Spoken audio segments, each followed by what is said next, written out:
Hello నమస్తే అందరు ఎట్లున్నారు? అందరు మంచిగా ఉన్నారా? లైఫ్ చేంజింగ్ సిరీస్ డే 45/100 ఇక సీరియస్గా కంటిన్యూ చేస్తున్నా. ఎందుకంటే మా జున్నుగాడు వెళ్ళిపోయిండు. నాకు అదే బాధ తిరుగుతుంది. జున్నుగాడు మా డాగ్ 8 రీల్స్ వేసిన దాని మీద చూసుకోవచ్చు. సో అని మర్చిపోనీకి నాకు ఒక డిస్ట్రాక్షన్ కావాలి.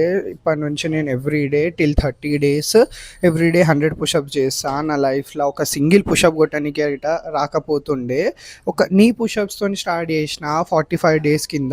ఇప్పుడేమో డైలీ 100 పుషప్స్ కొడదామని ఫిక్స్ అయినా. కొడతానో లేదో అని అనుకున్నా ఫస్ట్, కానీ లాస్ట్కి 90 పుషప్స్ వరకు చాలా ట్రై చేసిన. తర్వాత 91 to 100 పుషప్స్ కొంచెం ఫామ్ అట్లా అట్లా అయ్యింది. కానీ ఆల్మోస్ట్ 100 పుషప్స్ కొట్టిన. ఒక 50-60 పుషప్స్ కొట్టినాక ఇట్లా బాడీ అంతే ఇట్లా కట్టే అయిపోతుంది చూడు, ఇట్లా స్ట్రిక్ ఇట్లా టైట్ అయిపోయింది. ఇంటికి వచ్చేసి వే ప్రోటీన్ తాగేసి సినిమాకి వెళ్ళిపోయినా. దీవెన సినిమా కిరాక్ ఉందని మస్తు రివ్యూస్ విన్నా. సో వెళ్ళిపోయినా. నిజంగా మూవీ కిరాక్ ఉంది.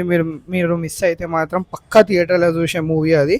తర్వాత హెల్తీ ఆప్షన్స్ పాప్కార్న్ ఉంటే పాప్కార్న్ తీసుకున్నా. ఇక డైరెక్ట్ రెస్టారెంట్కి వెళ్ళిపోయినా. ఫుల్ ఆకలి అవుతుందని ఫస్ట్ మన ప్రోటీన్ సార్ట్ అవుట్ చేసుకున్నా.